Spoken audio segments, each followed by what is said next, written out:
Hey everyone, David C. Anderson here coming at you from the KnifeCenter, and today we're taking a look at the best folding and fixed blade karambits that you can get your hands on right now for under $100. Let's check them out.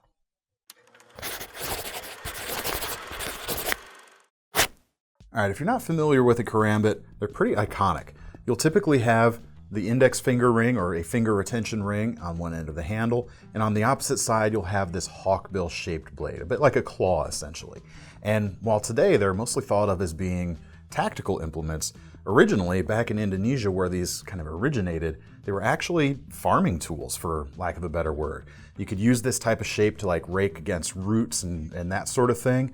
And even today, beyond tactical uses, they have a lot of utility in things where you kind of want what you're cutting to stay inside the curve of the blade, whether you're cutting through cardboard or rope, certainly gardening applications, stuff like that. These actually do have a bit of utility.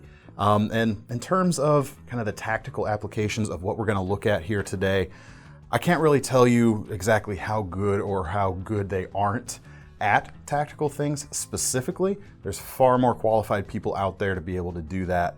I just personally don't really have like the tactical know-how to do that sort of thing for you. But I'm going to go over these designs, let you know kind of what they're good for and how they're built, what kind of quality you're going to get. And thankfully, within that under $100 price range, we've got a broad range of prices to take a look at. I'm going to start here with some fixed blade versions, because that's where you're going to find kind of the best value, because simpler construction. And we'll start with that one I was just holding. This is the Schrade SCH11 Karambit neck knife, and comes in about $20. In terms of the construction, we've got a roughly 3-inch blade, and it's a 9CR series stainless steel, so your performance will be somewhere around that 440C level. And at the $20 price point, you are giving up a little bit of finer fit and finish types of things. You only really see it here on the tip, which is maybe a little rounded, could use a little bit of help. But again, for $20, not bad, and that's certainly easy enough to clean up if you want it. It's certainly nice and solid. The steel itself is thick enough that you don't, or at least I don't feel like you need a wrap on it, a cord wrap, to give you a little extra girth. And the edges, even though they're not kind of rounded over, their edge is just softened a little bit, so it's not going to be sharp in your hand. And then on the inside of the ring there's a nice bit of chamfering, so it makes it nice and comfortable. Now in terms of the actual size of the handle, if you've got larger hands, this is probably not the guy for you, but if you're working with a smaller sized hand, you'll probably be in good shape. As for me, if I kind of hold it in the typical reverse grip that you would expect a tactical karambit to be held, with the index finger there through the ring, I'm kind of coming up there a bit on the edge. If I moved in one finger, it would kind of put me where I need to be. It's certainly not designed to be held that way, but it actually kind of works. It doesn't feel too uncomfortable there. And there's going to be reasons why something like that might come in handy, which I'll get to on one of our next knives coming up. As far as the sheath goes, this is set up for neck carry with a breakaway chain. You've got injection molded material here that gives you some positive retention there on the inside. Obviously, set up like that, be very easy to carry underneath the shirt, and it's not going to fit something like a large or small tech lock, but there could be some aftermarket pocket clip options out there if you wanted to hold this and actually carry it inside your pocket. All right, next up we've got an American-made option with the Ontario Curve. Comes in about $53, and for that, you're getting something that's built kind of very similarly to some of their kind of hard-use survival fixed blades that they make these days. Carbon steel, we've got 1075 here with a coating on it to help with a little bit of rust resistance, and you've got a composite hardwood handle as opposed to something like micarta. But this guy offers you offers me anyway, a full 4-finger grip and then some. Plenty to hold on to, plenty of girth with those handles, so you've got a nice wide contact patch. I really don't feel like I'm gonna lose my grip on this guy for sure. And as you can see right here, it works quite nicely in that forward grip as well if you're going to be using this as a utility knife rather than a martial arts type of device. Just feels super, super solid. Now the sheath on this guy is nylon, and you've got a pair of retention straps here. I will say if you're looking at this for a tactical option, this will work for left side carry because it's going to be in the right orientation for drawing in a reverse grip, but those straps might get in the way a little bit, so maybe you want to look at some custom kydex. Not that bad a deal, again, when you consider this is only a $50 knife, so there's room in the budget for that sort of thing. If you're carrying it on the right side, you're just going to be mostly pulling it out in just more of a utility type of grip. But speaking of that utility, like I said, this is a very sturdy knife. Nice thick steel, about 4 inches of blade, maybe not quite that much edge itself, but man, a lot here that's gonna work very hard. All right, next up we've got another American-made option from Tops. This is the Quickie 3-finger Karambit, coming in about 68 bucks. And while it's a little more expensive, but definitely smaller than that Ontario, where you're making up for that is definitely on the fit and finish side. This definitely feels more premium than that Ontario does. And the design is pretty solid. You've still got the hawkbill blade here, but you've actually got 2 edges going on the hawkbill side and on the more standard curved belly side. But this one, unlike necessarily that Schrade that we looked at first, is designed for a 3-finger grip, specifically on the offhand. So their thought here was, especially like police officers, first responders, that sort of thing, this is designed to support your main hand sidearm essentially. So if you can't use that, but you can get to the blade, you can draw it like so, and then when you can get to that sidearm, you can still manipulate and operate things without having to drop the actual blade. You've still got the use of your index finger, essentially independent of that knife blade, but you do have a little bit of a nub sticking up where you can still control it with all 4 fingers. Kind of a nice thing going on there. Steel is 1095, blade length is about 1.6 inches, but you've got two edges itself, so you've got essentially more sharpened edge than that. Sheath on this guy is Kydex, clicks in quite well. You've got a belt clip on there which can be reversed to either side, so you're going to be able to set this up easily for either side, no matter what your handedness is. But of course, you probably want to take that extra whistle that they throw in there off and stash that somewhere else. You don't want that kind of knocking around on the belt. And for those who want to try something a little different, you've got Tech-Lock, large Tech-Lock compatible hole spacing here. So anything that'll work with that type of hole spacing, you're going to be able to attach to this no problem. All right, now let's get on to some folders. And one of the things the fixed blades do well with the right sheath system that folders kind of have to play catch up with a little bit is the fast access in a tactical scenario. And this first guy right here actually does that very well. This is the Brous Blades imported line Enforcer. Comes in, these are running about 45 bucks right now. And for that, you got an injection molded handle and D2 steel, a few different finishes, nicely ground, nice acute point on it as well. Really gonna do the job quite nicely for not a lot of money. Now right now, this is set up with the pocket clip for essentially left-hand tactical carry. So as you see, you've got an inset liner lock there. As you go to draw this from the pocket, stick your index finger in there.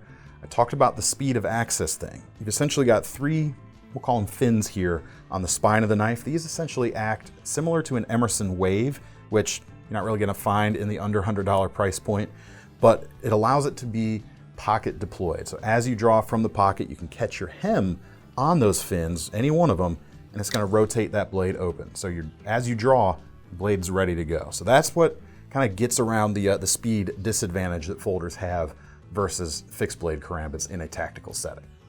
Now I did say this is set up for left-hand tactical carry or right-hand utility carry, but if you wanted to carry it right-hand tactical style, the clip itself isn't reversible, but there is another clip in the package so you could carry it that way, no problem. As far as the handle comfort here, plenty of space going on, even for my slightly larger than average hands. I like the ring in this case because it's essentially fully molded. It's not just like a tang of steel. You've got a pretty wide a wide patch of contact between your finger and the ring. So it makes it a little more comfortable than something that might have a tendency to dig in a little bit more. Kind of nice. Also kind of nice and very keen is the blade itself. I don't know if I mentioned you've got D2 steel here. So if you're gonna use this for some utility stuff, you've got a lot of edge retention in that under $50 price point, and the edge very nicely ground, very keen point. I know I said that before, but it's definitely worth repeating. Very, very solid option for the money. All right, this next folder, I think leans a little more towards the utility uses of a Karambit rather than the tactical uses, and that's the Real Steel Shade, which comes in about $60 right now. And I say that because this is kind of a fairly slow opening Karambit. There's no type of pocket deploy or anything to kind of overcome the speed disadvantage of the folder. And likewise, there's not much of a finger guard here at the front. You've just got a gentle slope that leads towards the heel of the blade. And with these stainless steel handles and the type of finishing going on here, they're definitely going for a slightly more premium EDC type of vibe. And I think they nailed it pretty nicely. We've still got D2 steel here. Length is about 2.3 inches and a bit of a gentler hawkbill than certainly that Brous, which has a very aggressive hawkbill shape. Makes it a little bit easier to use day to day probably, and makes it definitely a little bit easier to sharpen as well, since you don't have as aggressive of a recurve to get into. Pocket clip is a folded over wire clip, so nice and subtle, but that doesn't really come into play in this case because even though the clip is subtle, you do have this big ring sticking out above the top. Nice little feature though that we do see on that ring is a nice little flat spot right here with a little bit of jimping, rather than being completely rounded over in a way that gives you a little bit of a spot to index and a little bit of traction that you might not find on another design that's completely rounded over. Speaking of rounded over though, all the edges are nicely rounded over, so no sharp spots here to speak of. Nice frame lock for security there, oversized pivot. Just a really solid EDC in a Karambit form factor. Next up, right underneath our $100 ceiling for this video and newly introduced for this year, are more affordable versions of the CRKT Provoke, the kinematic opening folding Karambit. And comes in, like I said, right about $99.99, so we're literally right under there. And the key differences here versus the previous versions of this, you've got a Grivery frame as opposed to steel, and you've got 4116 material steel for the blade rather than a D2 tool steel. So edge retention, definitely not as high, but a bit more stainless than that D2 will be. Now, even though you don't get a more premium blade steel, it's really awesome to see this design coming in under that $100 point because there's a lot going on for it. It may look a little bit gimmicky at first, but there's actually some very good reasons why this opens like that as opposed to folding out from a single pivot. First things first, safety. Even though it does have a lock, even if somehow that lock were to fail, this blade is not going to fold closed onto your fingers. It's just physically incapable of doing that, which is kind of nice. Your fingers are very important. At least I prize mine very importantly. And one of the other nice things about this is, let's say you deploy the blade and it doesn't fully click open, which can happen on any folding Karambit. When you go to grab this guy, in your standard grip, it's going to push it closed into the locked position. Also very nice. Now, apart from the inherent safety from a design like this, you're also going to get some nice speed out of this guy. Two different ways actually where it can kind of overcome the speed limitation of a folder. Essentially, you fire it out here with this hump, this back hinge I should say, with your thumb. Put your index finger through the groove or through the ring, place your thumb on that back hinge, just push it forward and it's ready to go. So as soon as you've got it and pulled it and put it into position, you can flick that blade open, no problem. If you want to be even faster, that little nub on the back can also act as a pocket deployer, similar to we saw on that Brous, but very different. Similar, but very different. But you get what I mean. As you draw from the pocket, that can pull open, orient your grip, and you're ready to go. Now, one of the disadvantages of this design, unfortunately, is if you're looking for a tactical grip, this is not very lefty friendly. You can see, well, first of all, let me close that. You've got a small tab here to unlock it, close it up. You've got a flush mounted pocket clip, springs open essentially, very biased towards right hand use, unfortunately, at least in that tactical grip. So unfortunately, lefties are left out a little bit there. But one of the other things about this, just worthy of note as well, when it's closed in the pocket, you've got a chisel grind on this blade. So if you're worried about the edge kind of snagging and catching on some things, because of that chisel grind, it is kept pretty close to the frame, that Grivery frame there. So it's a little less to worry about than you might think. All right, now we're going to get into some hybrid designs that take their cues from Karambit designs, especially with that finger ring, but don't always have that typical hawkbill blade. And we'll start with something that kind of blends the lines a little bit. This is the REVO K9 Karambit flipper. You've got a 3-inch blade with 9CR series stainless, and not a hawkbill, but you still do get a nice aggressive recurve here on the front. It's kind of a aggressively recurved Tonto going on with that leading edge.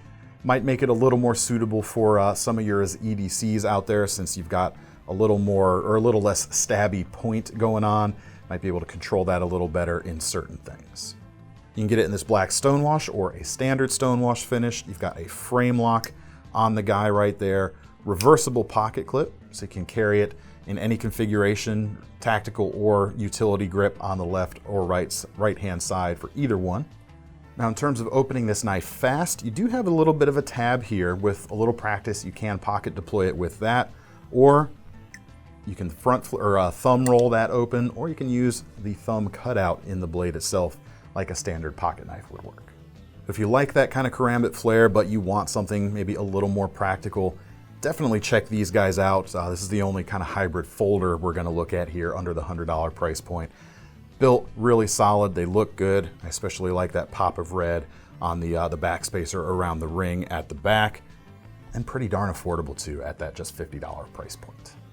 All right, next up with some fixed blade hybrids, we've got the Cold Steel Double Agent series.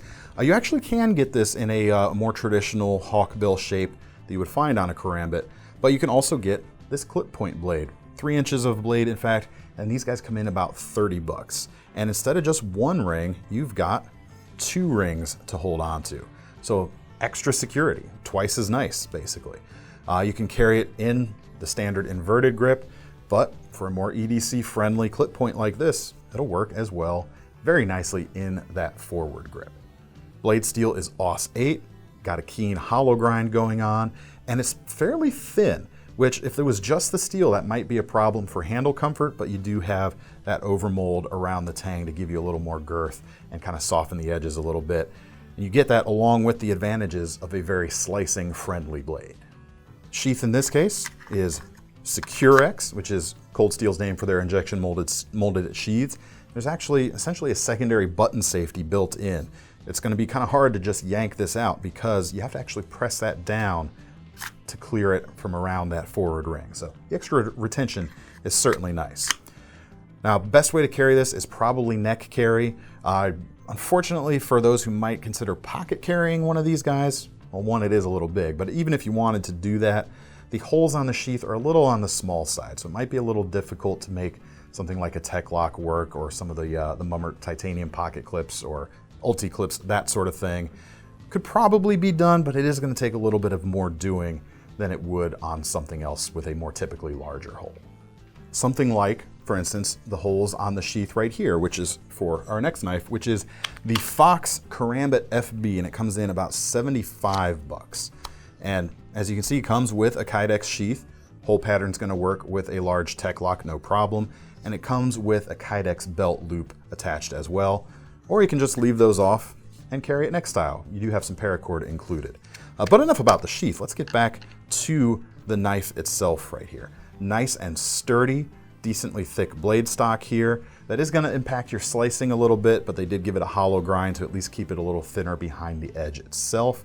440C steel in this case, about 2.5 inches. Just a classic, almost like an arrowhead shaped blade to it, which I think it looks pretty good. There's plenty of room in both forward and reverse grips on this knife. Nice chamfered edges for comfort, some G10 scales, which are bolted on, so you could do something a little fancy if you wanted to customize those a little bit, but feels really good in a standard grip as well. The tip sits down a little bit. It's going to be very easy to use that very acutely for your EDC tasks, very acutely and very precisely, I should say. Plenty of jimping here on the spine as well. It's not too sharp, but definitely grabs a hold of you when you need it to for even more control. And last but not least, if you want to start with something thinner for that more slicey characteristic, you've got this CIVIVI. This is the Planck, P-L-A-N-C-K, if you're searching on our website. These guys with a D2 blade come in just under 50 bucks. Now the blade shape on this guy, really appeals to me. Being someone who likes a slicey knife and being a little bit of a kitchen knife junkie myself, there's a little bit of a kitchen-y food prep vibes, which a karambit for food prep? I don't know, maybe. Blade length itself, about 3 inches, nice and thin, almost a full flat grind going on, so the slicing is going to be very nice. You could kind of get in there, do a little bit of, take it to camp or something, do a little bit of like garlic chopping, do a little bit of slicing with it, or just use it to open boxes and maybe use it for self-defense in a pinch. You can get it with the stonewash or a black stonewash. Plenty of length here as well. This essentially, it almost looks like it has 2 index finger sections, but you're going to fit, or at least I fit quite nicely in the back section. Keeps your finger away from the edge itself, which is definitely appreciated. A little bit on the thin side, not too bad, but if you do want a little extra girth, it's certainly going to be very easy to do your own cord wrap on that guy. The sheath is also very nicely done, and maybe one of the better equipped sheaths out of the box in terms of what's on the table here. Kydex clicks in real nice, as you can see, and included is the Bob Terzola designed T-clip, which is essentially a derivative of the large tech lock with a couple little tweaks to the design. So all kinds of carry preferences are going to be capable with this particular knife right here. All right, that's all I've got for today for the top 10 best Karambits you can get right now for under $100. Let me know what you thought. Let me know your favorite Karambits in this price range or not as well. Love to hear all of those down in the comments. If you want to get your hands on any of these knives, we'll leave links in the description to take you over to KnifeCenter.com. And make sure you sign up for our Knife Rewards program, so when you pay money for one of these knives, you're going to earn some free money to spend on your next one. I'm David C. Anderson from the Knife Center, signing off. See you next time.